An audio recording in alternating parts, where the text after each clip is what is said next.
And I'm sitting here with the beautiful and talented Issa Rae. And we hope you guys enjoyed the season 2 premiere of Insecure last night. Yeah, I enjoyed it. I enjoyed it. I enjoyed the response to it. I know that. Oh my God. Was crazy. So we're going to talk about the crazy response today. But what we decided to do is we wanted to kind of talk about each episode from the men's perspective and kind of figure out, Oh, okay. Oh no, I'm listening. You're not I'm listening. interested? No, I'm listening. I'm here. The show is done from a woman's perspective. Okay. And so we tend to see things a little different. That's right. A fact. So we just want to be able to discuss it and talk about it. I love that. I love that idea, and I love that you're shouldering. It's all all the men's wrong opinions on your shoulder. I feel like we have a lot of good opinions. But anyway, section 1. All right, so the first thing we're going to talk about, we're going to do this thing called his and hers. And so we're just going to talk about your take on something versus my take on something. Oh, okay. All right. So we're going to start with, we should start with Molly, played by the beautiful Yvonne Orji. The amazing. Yeah, she opens up an envelope. She's excited to get her check. Ooh. The check's got a few extra dollars in it. She flips the name over and she realizes that the check is not for her. It's actually for her male coworker. Yeah. Right? Do we have that clip? Yeah, do we have a clip? Welcome. We've got Eric, Blackwell, and Anthony from Research at Cochran Saunders on the line. We're hoping to keep this brief. Our main objective on this call is to cross-reference our strategies on Sycamore and to make sure we're all on the same page. Sorry, I thought you were on the phone.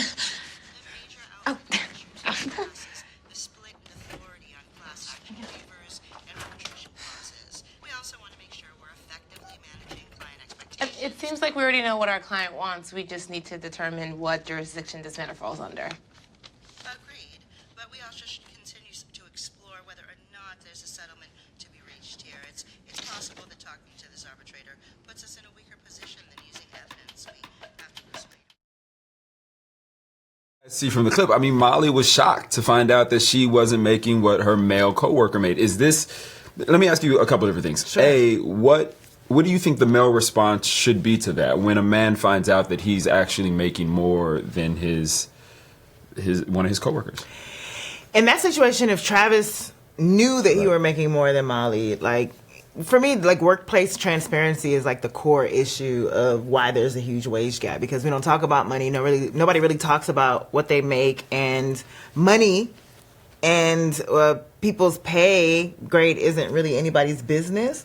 But when it comes down to baseline equality, it feels like these conversations do need to happen, that there needs to be transparency in the workplace from the head up. Right. And so I think if Travis knew as a friend, he should bring it up to Molly. Right. And then, I think there's a fear of if I speak up, then will I lose my money? At the expense of somebody else getting a raise. Right. So I think it comes down to just transparency and being open about it. Hey, I don't know if you know, I respect what you do. I know how hard you work in the workplace. I'm making more than you did because I negotiated, because that's also another issue. When I first got a job, I was just happy to get a job. I didn't know you were supposed to negotiate and be asked to be paid more.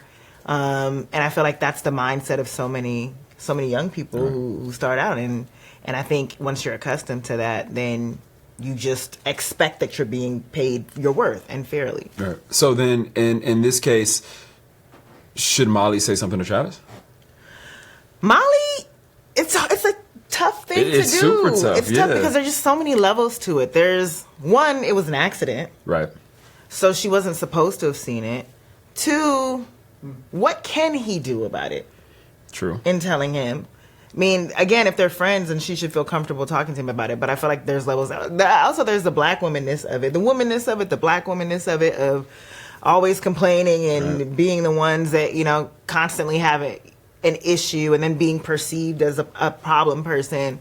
So it just feels like there's so much weighted on her. And it's also happened on the backdrop of one of the partners being shipped to the Chicago office under kind of mysterious reasons. We don't really know why. Could be because she's a woman. Could be because the perception of her being a woman and how she handles her work. We're not really sure. So I agree with you. I'm not Molly. It seems like this really weird gray area of how do you handle that situation. What would you do? I mean, if you were in Molly's shoes and you found out, because I mean, you know, black men also get paid significantly less than white men. So if you found out you were getting paid less than your homie Travis, would you talk to him? No, Travis is still the homie, so I don't blame Travis. But I would definitely go talk to whoever. I mean, I'd probably go to HR. I would think. And I don't know, you know, you're right. I don't think you can frame the conversation like, hey, I happen to see Travis's check and he's getting extra dollars that I'm not getting. But I do think, you know, you have to go to HR and have that conversation. And That's if real. or your boss, whoever that person is, that kind of makes those decisions. Shout out to HR. They deal with so much. There's a lot of HR people out there. Y'all got angel wings. Y'all just heavenly. Jay Ellis will holler at all HR. Okay? If you work in HR, I want you to send us a question right now. All right. Okay. So let's get to what is probably one of the most controversial moments we've had on the show so far. Ooh, this is a lot too. This is a lot, and this is the moment where Lawrence comes to get his mail. And this is the first time he's seen Issa in a while. Yeah.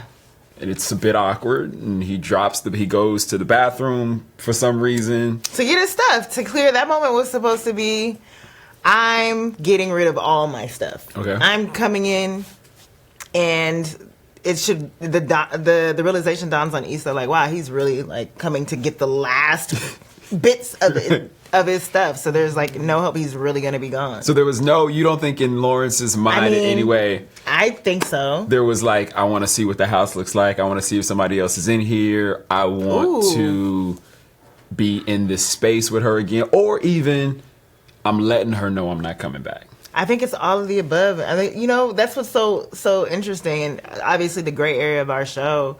But like even in the season finale, when you know, your character comes back home, and I think in his mind, he did miss Issa. Yeah. He called her to say, yo, I miss you. He didn't expect her to be back. And when he came to that house, I feel like all the memories of all the betrayal came back, and he was like, F it.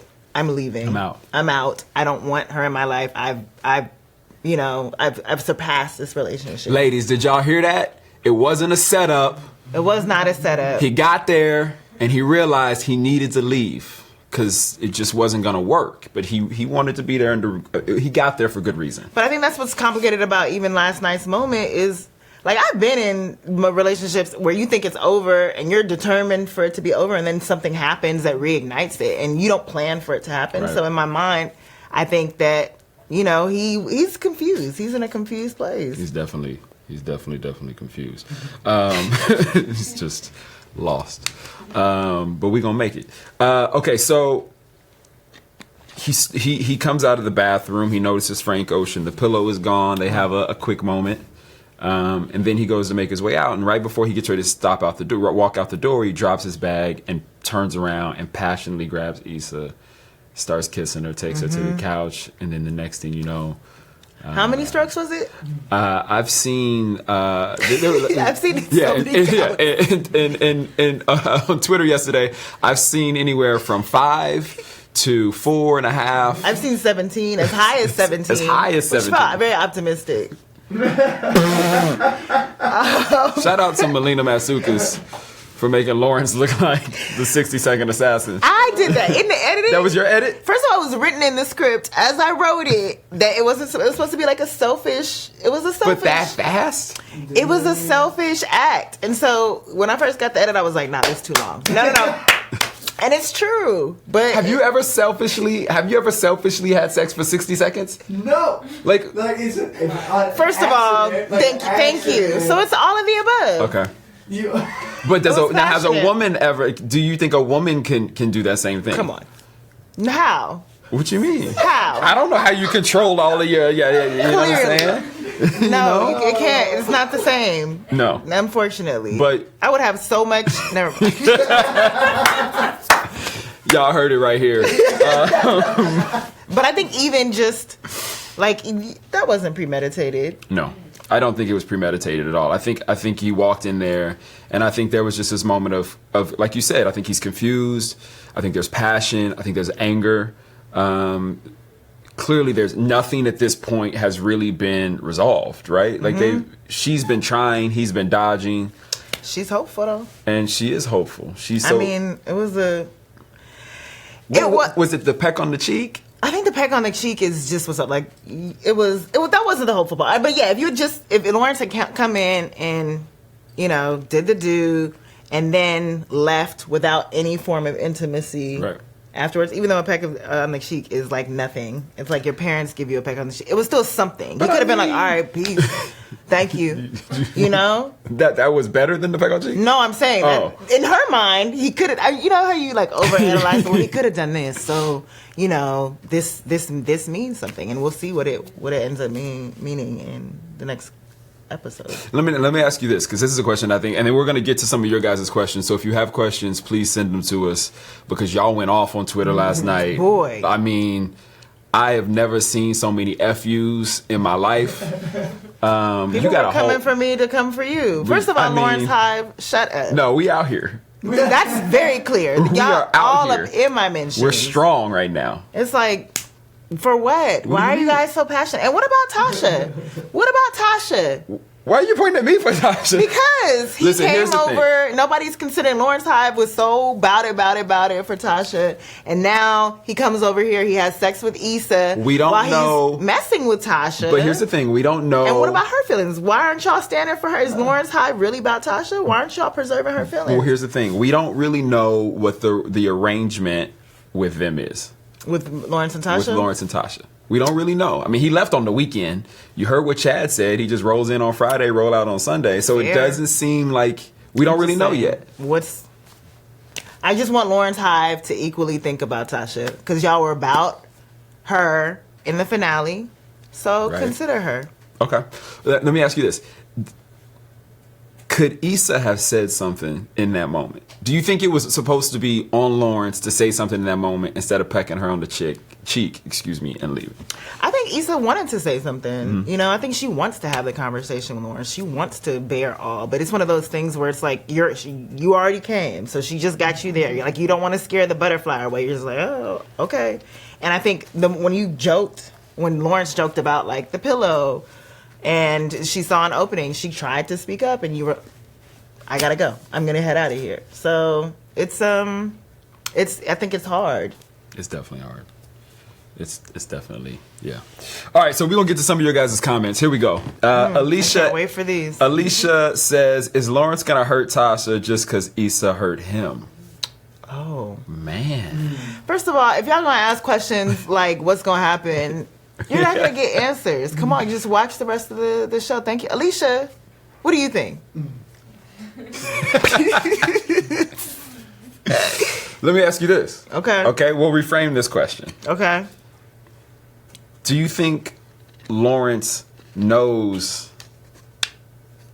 that he could possibly hurt Tasha? Or do you think that moment was just so fast, like Tasha wasn't even a thought?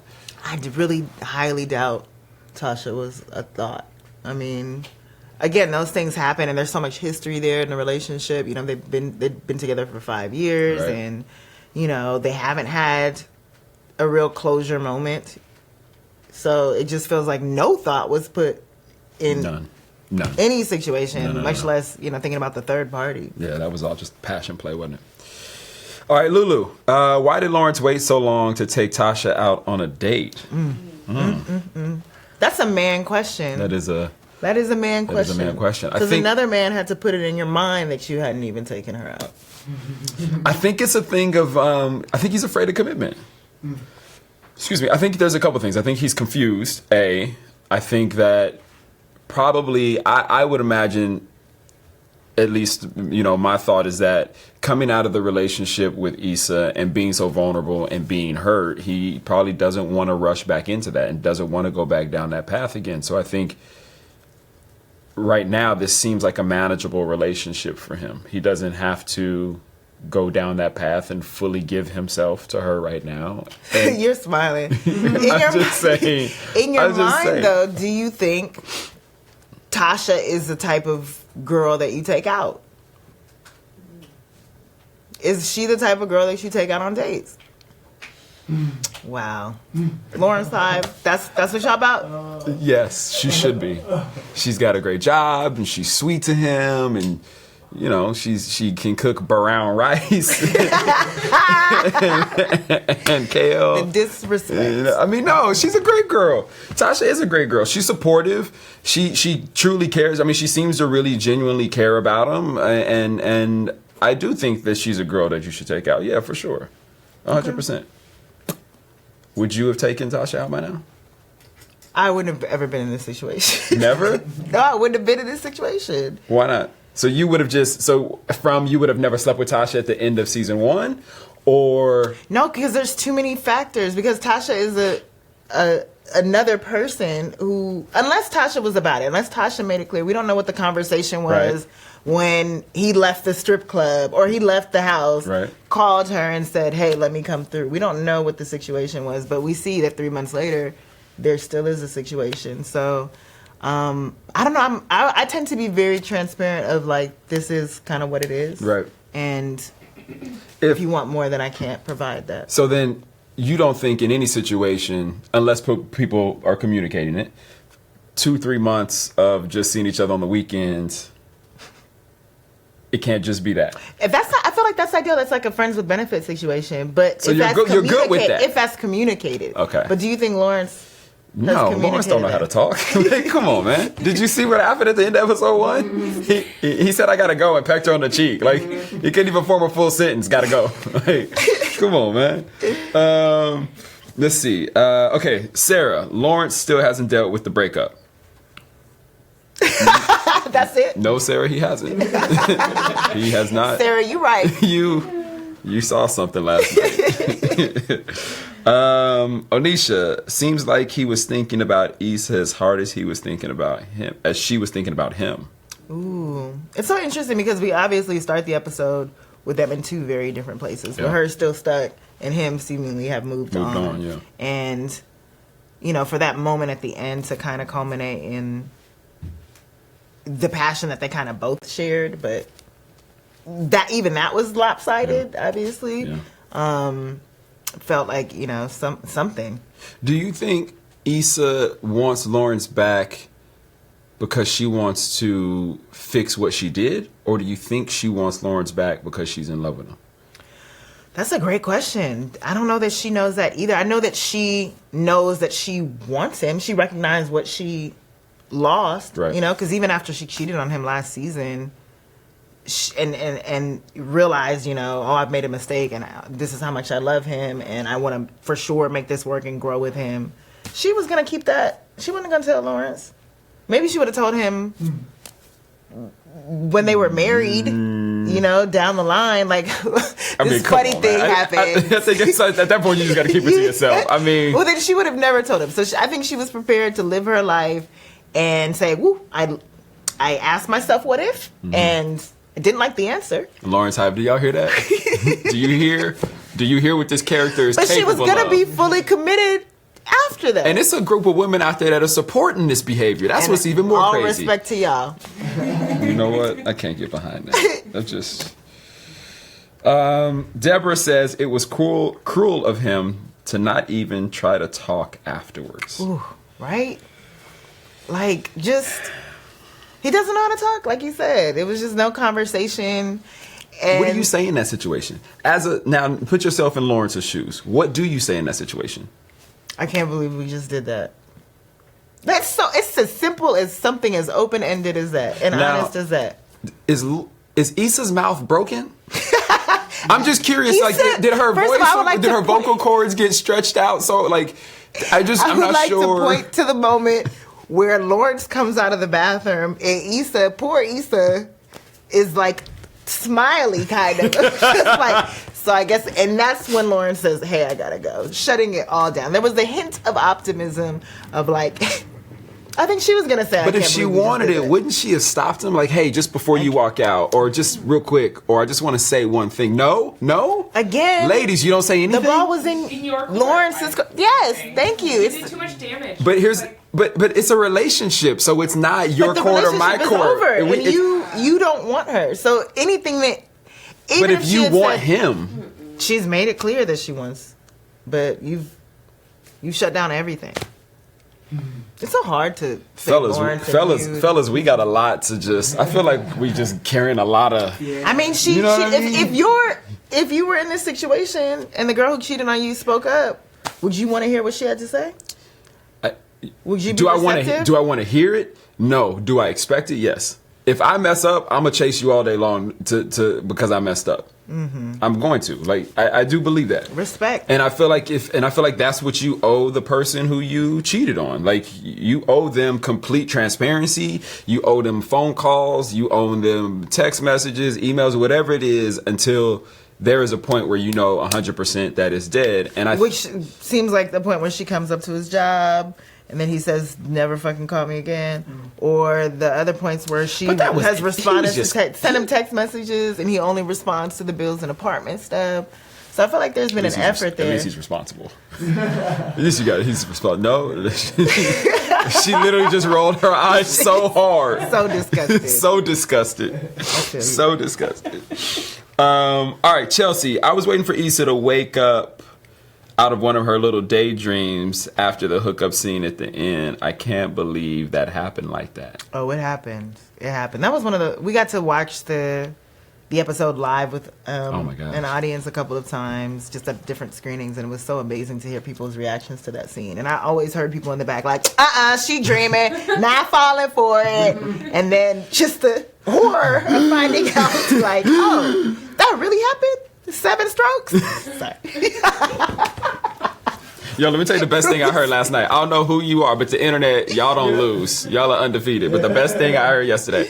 All right, so I tweeted, Issa out here messing with these whack ass dudes. I think I know what you got to. And some girl replied, I don't remember who it was, but it was genius. Mm-hmm. She replied, yet you're sleeping on an air mattress. And I replied, temporary. And she replied, like that stroke. Genius. That was genius. Like, whoever you are out there, I want you to know that your potential is unlimited. Wow. Like, that was so great. Come right for the show. That was so great. Please. That's amazing. Someone timed it. Someone literally put a timer with it. They put the stopwatch and they put the official time like you were running a race. Yeah. What was it? I don't remember. Shout out to Melina for trying to stretch it out since Issa wanted it shorter. Art. That's what that is. That's art. Samantha, can you help me transition from Team Lawrence to Team Issa? I was Team Lawrence until last night. I actually cannot help you transition for that, but we can revoke your membership. Wow. Hey, Team Issa is open, arms wide. They just take anybody over there. They just take anybody over there. We're friendly. We're all about working on ourselves over here, so join us. We're humble. Oh. Shay, why do men and women try so hard for people that they know are taken? And why entertain it if you're already in a relationship? It feels like we need Daniel and Tasha to speak on that. Yeah, for real. Because both of them knew. They both knew. They both knew and didn't care. And on Tasha's side, I got it. I feel like Tasha saw a guy who had potential, who needed a confidence boost, right, and was like, I can give you that confidence, and I'm feeling you, and maybe right, your girlfriend's not, and I'm gonna shoot my shot, and now I'm hurt that I lost. I got it. On Daniel's side, he's known Issa for a very long time. He knows that she has, but on that note, he knows her. He knows her. But do you think there's ever a point? I mean, there has to be a point where he realizes, like, yo, I'm messing up someone's life. Like, you have to take responsibility for knowing that you are putting yourself. If I cared about you that much, like, I don't want to ruin your life either. I don't want to mess up what you got going either. Yeah, I think it helped for them that they didn't know either of the parties. Like, Daniel didn't know you, true. And Tasha true. Didn't know Issa. That's true. Maybe Daniel and Tasha should meet. Oh. That immediately makes me jealous.